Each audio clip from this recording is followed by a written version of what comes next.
Fala galera, bem-vindo ao canal Devocional com Deus. Eu sou o pastor Gabriel Serafim e eu quero ser uma ferramenta de Deus para abençoar a sua vida. Hoje eu quero trazer a você a segunda parte de como vencer o pecado. O vídeo que nós colocamos ontem é a primeira parte desse que nós vamos falar hoje. Essa devocional de hoje, ela tem tudo a ver com a primeira parte, porque ela é uma continuação. Então, se você não viu ainda a primeira parte desse vídeo, volta lá no canal e vê lá. O título é Como Vencer o Pecado, primeira parte. A devocional que foi feita ontem. Nós estamos na maratona de caminho da santidade, ou caminho da santificação. E nesse caminho, nós estabelecemos 7 parâmetros básicos, 7 ministrações que vão estar nas nossas vidas trazendo algo diferente ao nosso coração. Hoje eu quero ministrar a você diversos textos, mas eu vou começar falando do texto de Romanos capítulo 3, do verso 20. Antes de começar, eu queria pedir a você que você compartilhasse os vídeos desse canal, que você curtisse os vídeos desse canal, que você comentasse, para que o YouTube possa perceber que esses vídeos têm relevância realmente para o público. Porque nós temos aqui apenas um intuito: abençoar vidas. Vamos lá? Vamos ao texto? Romanos capítulo 3, apenas o verso 20. Na última live nós demos um panorama sobre esse capítulo 3. Mas vamos pegar agora só o verso 20. Por isso, nenhuma carne será justificada diante dele pelas obras da lei, porque pela lei veio o conhecimento do pecado. Ou seja, o apóstolo Paulo, resumindo um pouquinho a respeito do que nós falamos no último vídeo, o apóstolo Paulo diz que pela lei estaríamos condenados. Pela lei seria quase impossível ou improvável que houvesse um homem justo, ou que houvesse um homem santo, ou considerado santo diante de Deus. Mas por intermédio da graça que nós alcançamos através de Cristo Jesus, nós somos chamados santos e santas do Senhor. E nesse sentido, a nossa fé em Cristo é o que traz em nós a justificação, a santificação, e ela que nos faz de verdade um homem cada vez mais santo. Então, seguir o caminho da santificação é trilhar o caminho da fé, o caminho de Cristo, é ser o reflexo de Cristo. E como nós aprendemos também nesta maratona, firmar os nossos passos no caminho que é reto, no caminho que é direito, no caminho em que o erro é pouco provável. Então você deve buscar esse caminho onde o erro é pouco provável. Mas dentro do tema em que nós estamos abordando, eu falei no último vídeo sobre 5 pontos que vai fazer você livrar-se do pecado, porque o pecado te faz dissensão, separação de Deus, né? O pecado é o que te tira do caminho.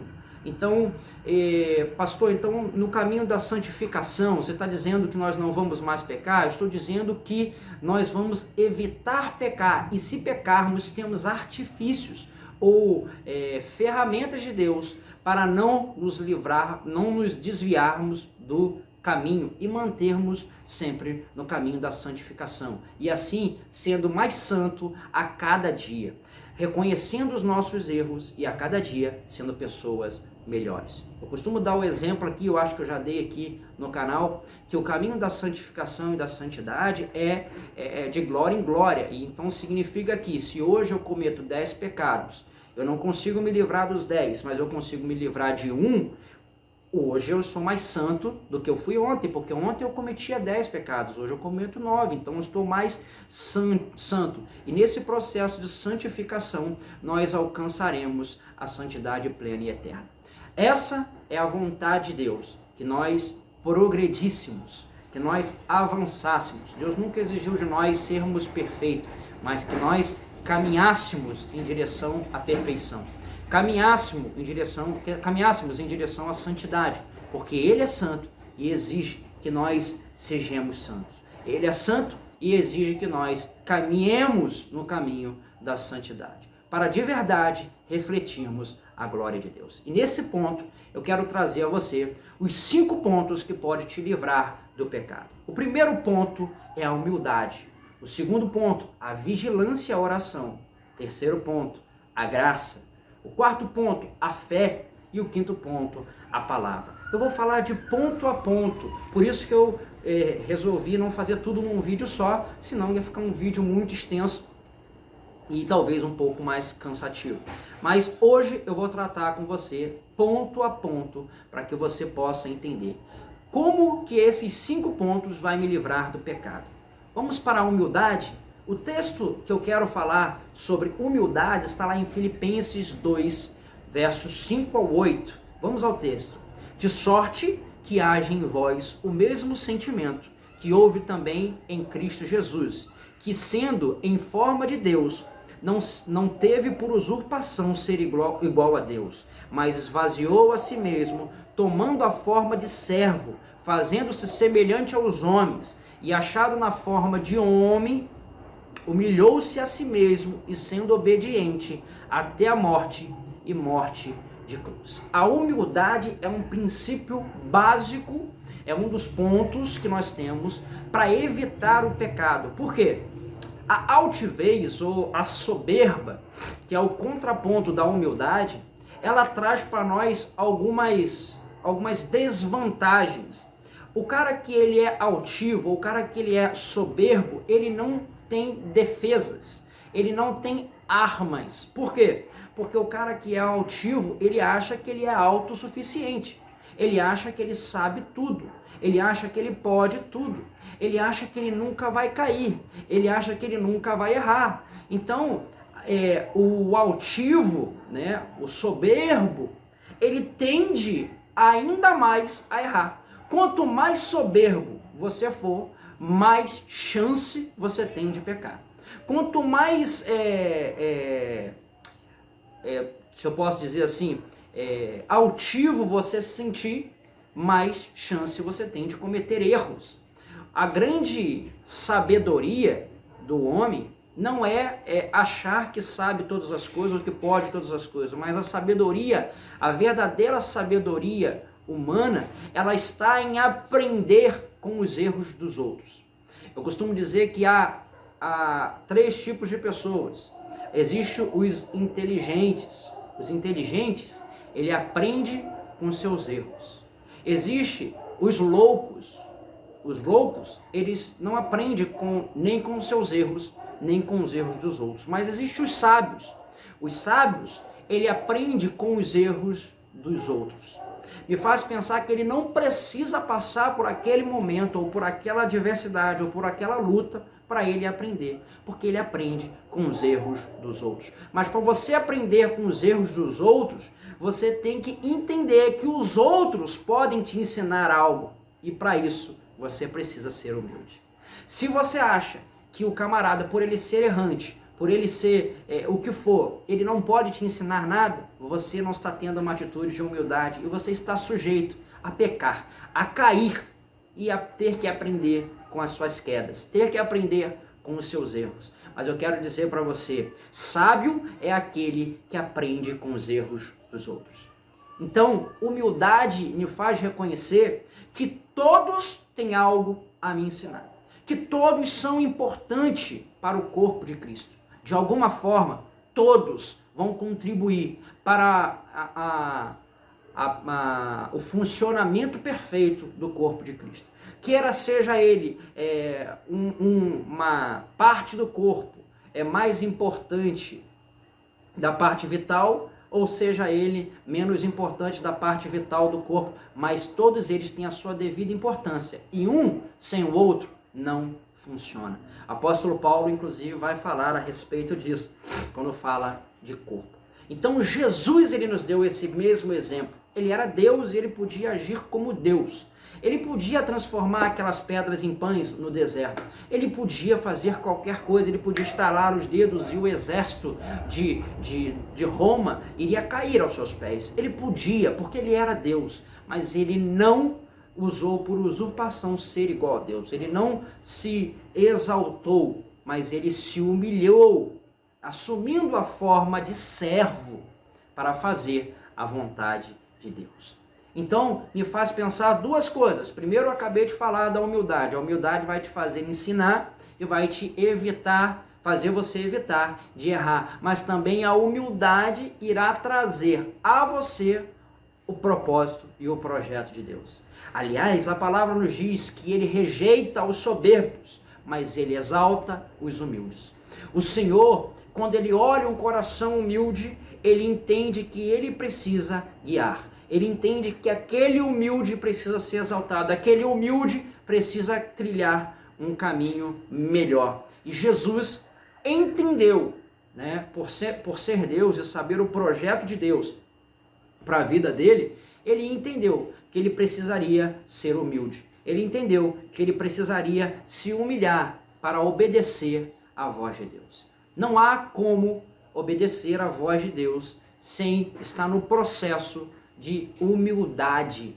Por quê? Porque quando você obedece à voz de Deus, você tem que ter a humildade para recebê-la e para aplicar aquilo que Deus está lhe falando. Então essa, dos 5 pontos, é talvez uma das principais armas para você se livrar do pecado. Se hoje você acha que você é muito sábio, cuidado.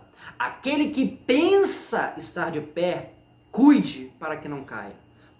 Porque se você acha que você, por ter ciência, por você saber, por você ser douto, você não vai cair, cuidado, você está propício a cair muitas e muitas vezes.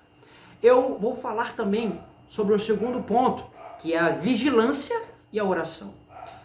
Eu quero ler um texto de Mateus, capítulo 26, verso 41. Vamos ao texto? Vigiai e orai para que não entreis em tentação. Na verdade, o espírito está pronto, mas a carne é fraca. Preste atenção numa coisa aqui. A vigilância e a oração, ela serve para prevenir a tentação. Olha o que Jesus está falando. Vigiai e orai para que você não entre em tentação. Agora, tem gente que está dentro da tentação e tentando resistir por oração. E aí eu vou dizer para você, não é por oração que Jesus venceu a tentação no deserto. Ele venceu pelo poder da palavra. Eu vou falar um pouco a respeito disso. E aí, a oração e a vigilância, ela é uma proteção, ela é algo que vem antes da tentação, que vem antes do pecado. Por isso, ela nos previne, ela nos faz livrar do pecado. A oração de Jesus é livra-nos do mal. Não é resista-nos ao mal. Não é resistamos ao mal. Mas a oração de Jesus, a oração que Jesus nos ensinou é para livrar-nos do mal, livrar-nos da tentação. Então, Jesus está aqui falando aos seus discípulos, olha, vocês estão prontos, o Espírito está pronto, mas a carne a todo tempo limita contra o Espírito. A carne é fraca. E se você não vigiar, e se você não orar, você vai cair em tentação, ou você vai entrar em tentação. Então, quando você entra em tentação, você pode cair ou não. Mas o fato é que a vigilância e a oração faz te livrar da possibilidade do erro. Olha que coisa bacana.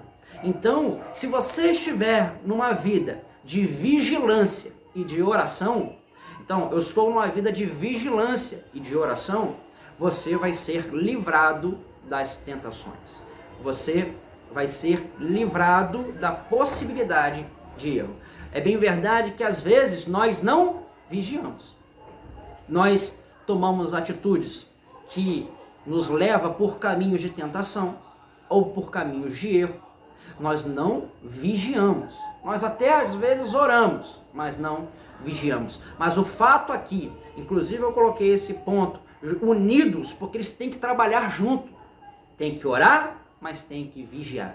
Porque se você não orar e somente vigiar, você não vai ter forças para manter a sua postura ou a sua posição. E se você só orar, você inocentemente cairá dentro do caminho da tentação. Jesus está dizendo, precisamos botar os dois juntos, unidos. E olha que primeiro Jesus fala que nós devemos vigiar. Vigiar e depois orar. O fato é, se nós não fizermos isso, estamos mais propícios a pecar. Lembra que o nosso tema é vencer o pecado. Para vencer o pecado, a grande estratégia, ou a maior das estratégias, é evitar o pecado, é evitar o erro, é evitar a tentação. Porque quando evitamos a tentação, nós temos mais possibilidades de nos mantermos sem pecados. É isso que Deus quer para nós, esse é o projeto que Deus tem para você. Esse é o segundo ponto que você tem que ter para vencer o pecado. O terceiro ponto é a graça. E eu quero ler um texto com você lá em Hebreus, capítulo 4, verso 15 e 16. Acompanha comigo, vamos ao texto. Porque não temos um sumo sacerdote que não possa compadecer das nossas fraquezas. Porém, um que como nós em tudo foi tentado, mas sem pecados. Cheguemos, pois, com confiança ao torno da graça, para que possamos alcançar misericórdia e achar graça, a fim de sermos ajudados em tempo oportuno. Então, está aí. Os dois primeiros pontos que eu coloquei para você servem para prevenir. A graça, aqui ó, ela já demonstra quando você está em processo de tentação. E aí eu quero dizer para você, ainda você tomando todas aquelas medidas protetivas que nós falamos aqui, desses dois primeiros pontos, pode ser que a tentação caia sobre a sua vida. Porque o fato é, nós vemos na história de Jesus que ele manteve-se com todos esses propósitos, mas ainda assim, no seu momento de fraqueza carnal, porque ele precisava de comida, ele estava com fome, ele foi tentado. E aí, nos momentos de fraqueza, nos momentos de luta e de dor, a graça do Senhor é o que nos sustenta. A graça do Senhor é o que nos faz ter forças aonde não há forças. Aliás, lembra do apóstolo Paulo, que orou por 3 vezes pelo espinho na carne? E o que Deus responde a ele? Que não iria tirar o espinho da carne, porque, Paulo, a minha graça te basta. Ou seja, você está fraco, você está sendo açoitado, perseguido, eu sei disso, mas a minha graça te sustenta.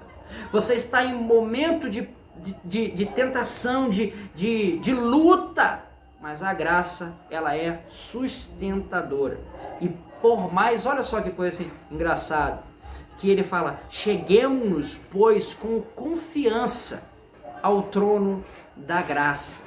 Ou seja, mesmo que você tenha até mesmo cometido algum pecado, aproxime-se com confiança a Deus, porque com certeza alcançaremos misericórdia. Olha que é o texto que está dizendo, para que possamos alcançar misericórdia e achar a graça, a fim de sermos ajudados em tempo oportuno. Então aqui ele está falando dos dois pontos, tanto no momento da tentação, no momento da luta, no momento da dor, você pode achar a graça de Deus e ser fortificado por esta graça, como após um ato pecaminoso, esta graça de Deus pode mudar a sua vida. Essa graça de Deus pode trazer o perdão à sua vida e te trazer de volta ao caminho da santidade. Porque o fato é que nós não somos perfeitos e podemos, em alguma das nossas jornadas de vida, pecarmos, não resistirmos a algo, mas a graça de Deus, ela está sobre as nossas vidas para nos trazer de volta ao caminho da santidade. Se você não tem esse terceiro ponto, você veja que os 2 primeiros é uma prevenção, veja que esse serve tanto para prevenção quanto para o pós-consumo, né, do próprio pecado. Então, faz-me pensar que tudo na nossa vida, ela tem uma instrução bíblica. Tudo na nossa caminhada de fé, Deus nos orienta de uma forma para nós não pecarmos, para nós não cairmos, para nós não trilharmos caminhos errados. E você hoje tem à sua disposição a graça que foi dada por intermédio de Cristo Jesus. Mas, pastor, quem tem acesso à graça? Tem acesso à graça aquele que tem a fé, que é o quarto ponto que nós temos aqui a falar de como livrar-se do pecado. A graça de Deus, ela está sobre nós. E aqueles que têm fé em Cristo Jesus têm acesso a essa graça para receber dele não somente o pecado, mas também ser justificado por esta fé, ser justificado por esta crença em Jesus Cristo. Então, o fato de eu acreditar que Jesus ele pode me livrar do pecado, que Jesus ele pode me perdoar do pecado, que Jesus ele pode me trazer de volta à vida e ser o meu Salvador, esta fé promove em nós uma justificação. Deixa eu falar dois textos com você. Primeiro, um texto que muito conhecido, tá? Que está lá em Hebreus, capítulo 10, verso 38, e depois um texto de 1 João, capítulo 5, verso 4, que diz assim: mas o justo viverá pela fé, e se ele recuar, a minha mão não tem prazer nele. Hebreus, capítulo 10, verso 38. E diz assim também: porque todo aquele que é nascido de Deus vence o mundo. Essa é a vitória que vence o mundo, a nossa fé. A fé, então, ela me serve como uma ferramenta de defesa, mas também de ataque. Uma ferramenta para que você possa vencer as adversidades da sua vida. A fé é o que te motiva. É acreditar naquilo que Jesus prometeu às nossas vidas, é o que nos faz querer estar em santidade. Porque se você não acredita que existe um céu, para que ser santo? Se você não acredita que Jesus pode te salvar, para que ser santo? Se você não tem fé em acreditar que Ele pode te dar o melhor, por que o servir? Por que o fazer? Por que seguir os seus mandamentos? Então a fé, ela talvez seja a ferramenta de ligação, a ferramenta de adesão, de colar, né? Todas essas outras coisas. Se nós não tivermos a fé, nós não temos nenhuma das outras coisas. Por isso, é o quarto ponto para vencer o pecado. Porque a fé nos dá acesso à graça, porque acreditamos que a graça de Deus está sobre a nossa vida. A fé nos dá acesso à redenção, porque acreditamos que Jesus é o nosso Salvador. A fé nos dá forças para caminhar, porque acreditamos que Deus é a nossa força. A fé nos dá força para nos levantar, porque acreditamos que o cair é do homem, mas o levantar é de Deus. Entenda como a fé é o quarto ponto, mas ela está ligada a todas as outras coisas. Ela é a molécula de adesão de todas as outras coisas. É o fato que nós temos que ter, inclusive a Bíblia diz que sem fé é impossível agradar a Deus. A palavra está impossível, ou seja, não existe uma possibilidade de você conseguir servir a Deus se você não tiver fé. Pastor, eu tenho fé. Talvez você não tenha. Tudo que eu falei, você tem fé para essas coisas na sua vida? Você tem fé de verdade e você tem seguido isso pela sua fé? Então você não tem fé.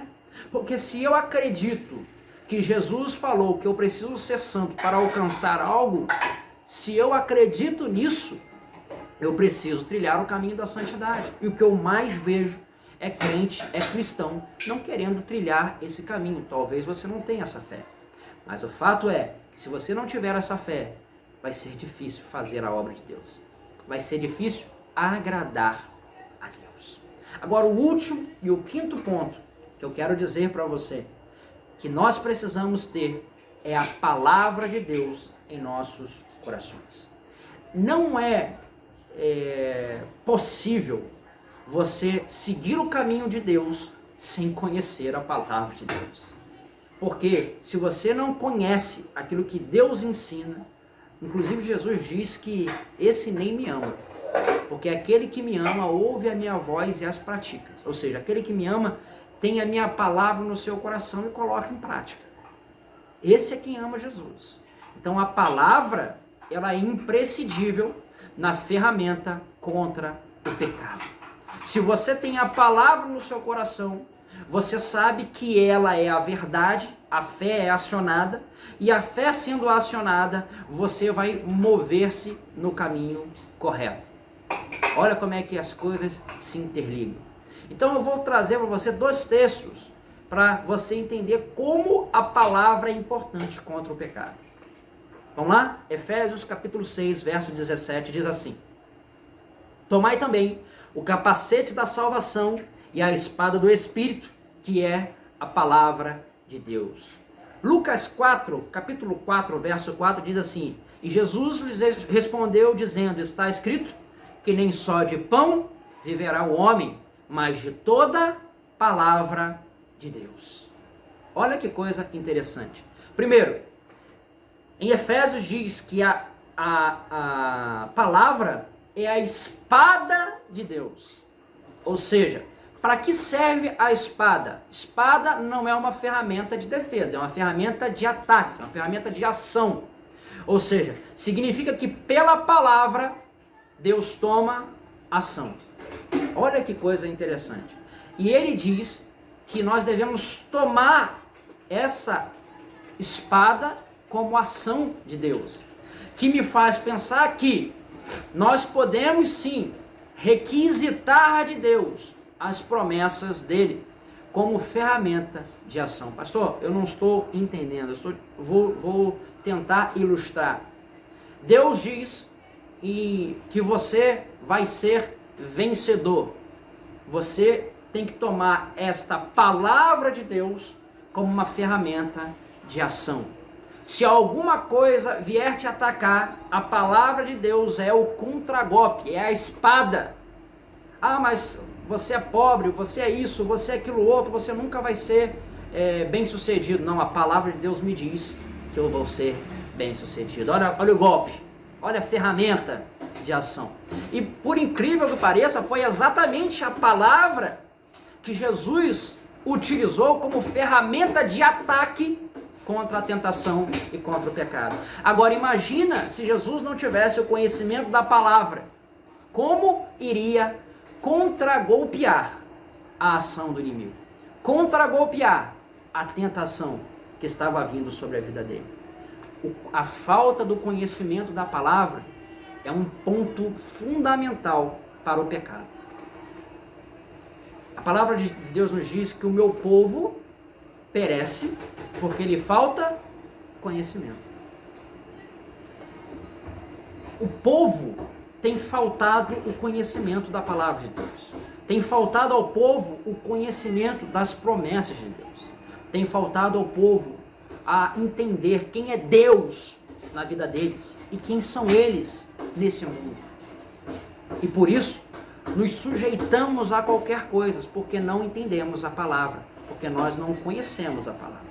Mas ela é uma ferramenta fundamental contra o pecado, mas não só contra o pecado, contra todas as hostes malignas, contra todas as armadilhas de Satanás e contra todas as armadilhas da vida. Olha o poder e a importância que tem a palavra. E Jesus vai dizer que o homem viverá pela palavra de Deus. Ou seja, se nós estamos vivendo debaixo da autoridade, de um poder de uma palavra. E de quem é essa palavra? A palavra de Deus. Se nós aceitarmos e entendermos isso, existe uma palavra sobre a minha vida. Existe uma palavra de Deus sobre a minha vida. Se você aceitar, reconhecer esta palavra de Deus na sua vida, você viverá. Você manterá a sua vida segundo o propósito e o projeto de Deus. O poder da palavra de Deus é o que me faz viver. Não é a comida, é o que ele está dizendo. Nem só de pão viverá o homem. Ele não é a comida, não é as coisas terrenas, é mais ou menos isso que ele está querendo dizer. Mas você vai viver daquilo que a palavra de Deus determina a sua vida. Em Colossenses tem um texto que diz que tudo foi feito por Ele, para Ele e por causa dele permanece na existência. É o fato, que ele estava falando inclusive de Jesus, é o fato de nós estarmos vivos por causa de Jesus. Nós fomos formados por causa de Jesus. E nós também permanecemos na existência por causa dele. Foi feito por ele, para ele nós fomos feitos. E por causa dele permanecemos na existência. Existe uma palavra de Deus sobre a sua vida. E essa palavra determina coisas boas. Porque os meus pensamentos sobre ti são pensamentos de paz e não de guerra. Porque o que Deus quer para nós é dar a nós o fim que nós desejamos. O que Deus tem para nós, a palavra de Deus diz que Ele é galardoador, é galardão, é bênção para as nossas vidas. Mas para alcançarmos essa bênção, precisamos trilhar o caminho da santificação e da santidade. E olha quantas ferramentas, já falei de 5 pontos, que Deus colocou à sua disposição. Primeiro, para você evitar o pecado. Mas se ele vir contra a sua vida, como você combatê-lo? Como você, de verdade, enfrentá-lo? Coloque se eu posso dizer, coloque em prática aquilo que você tem aprendido. Seja humilde para reconhecer os seus erros. Seja humilde para aprender com os erros dos outros. Seja humilde para entender que você não é autossuficiente. E se você entender, você vai evitar muitos pecados. Seja vigilante e ore todo o tempo. Você vai evitar uma multidão de pecados. Tenha a graça de Deus como o refrigério da sua vida. Tenha a graça de Deus como o refrigério da tentação. Como inclusive, o respaldo se caso você venha a cair. Para que você possa retornar ao caminho. Tenha fé que tudo que nós falamos aqui, de verdade, vai acontecer na sua vida. Tenha fé para as mudanças que vão acontecer. Tenha fé na palavra dele. Tenha fé em Cristo Jesus. Tenha fé que ele é o seu Salvador. E principalmente, por último, e não menos importante, guarde a palavra de Deus em seu coração. Você quer aprender como se livrar do pecado? Está aí. Esses 2 vídeos que podem te ajudar muita coisa em como se livrar do pecado. Em como vencer o pecado. Vencer os erros das nossas vidas. O fato é que muitas vezes caímos porque não obedecemos nenhum desses 5 pontos. Mas eu quero orar por você. Eu quero que você, a partir de hoje, tenha uma nova visão daquilo que é o pecado na vida de um ser humano.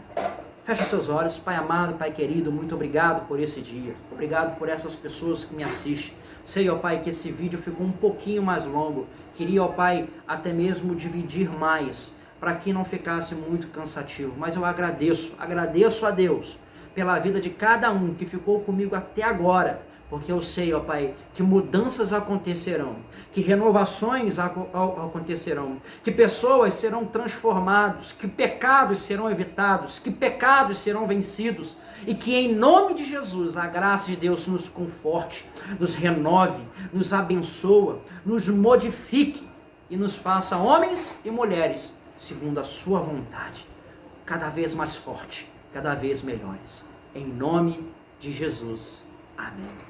Amém, meu querido? Amém, minha querida? Então você hoje teve 5 pontos aí muito bons para poder vencer o pecado. Lembre-se, por intermédio da graça, você pode vencer. Por intermédio da graça, eu tenho certeza que Deus vai lhe dar muito mais do que você pede ou que você pensa. É a palavra dele para as nossas vidas. Eu sei que você está aí esperando o meu beijão para terminar. Você fala, pastor, eu só fecho o vídeo quando você manda o beijo. Se você não mandar o beijo, eu vou ficar aqui assistindo. Eu sei que você está esperando, eu sei disso. Mas o fato é, antes de dar o beijão, eu quero dizer para você, senta o dedo no comentário aqui, curta, coloque a sua experiência de vida, fale alguma coisa aí para poder o YouTube ver que você tem que esses vídeos têm relevância e principalmente para que você possa ser ferramenta de Deus na vida de outras pessoas. Um beijão do seu pastor e até o próximo vídeo. Deus te abençoe.